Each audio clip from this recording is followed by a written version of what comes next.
Francis Clancy, j'interviens à l'ECS Paris et à l'ECS Marseille en stratégie de communication auprès des premières, deuxième et troisième années. Alors, sinon, en dehors de mes interventions à l'ECS, je suis conseil aux communications auprès de grands groupes. Alors, qu'est-ce que ça veut dire? Eh bien, tout simplement, j'accompagne les entreprises dans la définition de leurs besoins de communication à travers l'élaboration d'un plan de communication et la réalisation de différents outils.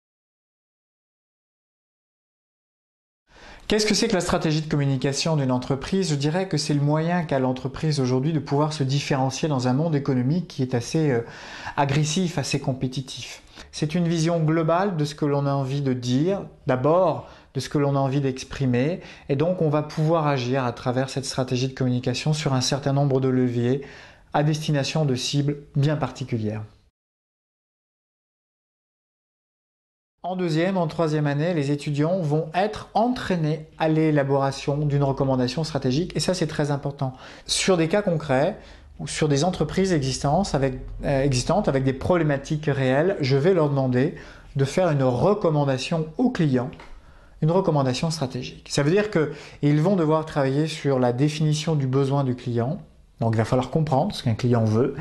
Il va falloir faire émerger une problématique de communication, élaborer un positionnement de communication très précis, définir des axes, des objectifs, des cibles, des moyens et l'établir dans le temps à travers un plan média.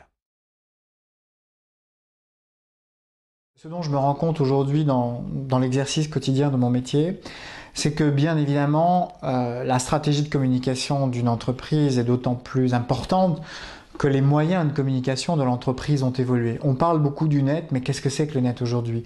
On parle beaucoup des réseaux sociaux, mais qu'est-ce que c'est qu'un réseau social aujourd'hui? Et comment surtout l'entreprise va pouvoir impacter? Ça implique donc de la part de l'entreprise de définir très précisément, très en amont finalement, ces différents messages et de pouvoir mettre en place des stratégies qui vont être complémentaires les unes aux autres.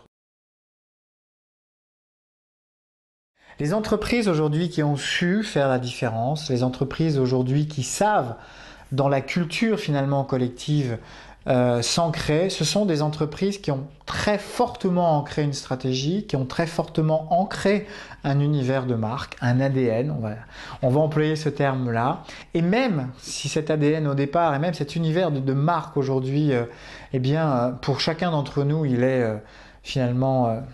il fait partie de notre patrimoine. À l'origine, il a surtout nécessité du courage de la part des communicants et de l'entreprise. Donc, je dirais que la stratégie de communication, c'est de comprendre le monde dans lequel on évolue, d'un point de vue politique et d'un point de vue économique, ça c'est fondamental. De comprendre la sociologie de nos consommateurs, la sociologie de la population et des cibles auxquelles on va pouvoir et on va devoir s'adresser. Et je dirais une grande dose de courage. À un moment donné, il faut risquer. Il faut dire finalement à l'entreprise, quand on est conseil, ou lorsqu'on est dans une entreprise, il faut dire « je fais le saut ». Et ça, quand on a les trois, finalement, on fait un bon job. Alors bien évidemment, on va prendre un petit peu plus d'heures le soir en rentrant pour ses clients. On va travailler un petit peu plus, bien évidemment, pour le week-end pour eux, ce qui est tout à fait normal. Mon engagement auprès des écoles est très important et ça, je dirais que c'est l'ensemble, je crois, de tous les intervenants de l'école au niveau du groupe ECS. Ce que j'ai envie de dire aux futurs intervenants de l'ECS, c'est avoir le goût du partage. Je crois que ce qui est très important, c'est le goût du partage et le goût de la remise en question. Très souvent, moi je me suis remis en question sur certaines pseudo-certitudes que je pouvais avoir par rapport à des questions ou par rapport à des travaux d'étudiants. En me disant là, tiens, il y a une ouverture qui est très intéressante, ou là, ce qu'il est en train de dire, ce qu'il est en train de poser, c'est vraiment intéressant comme question.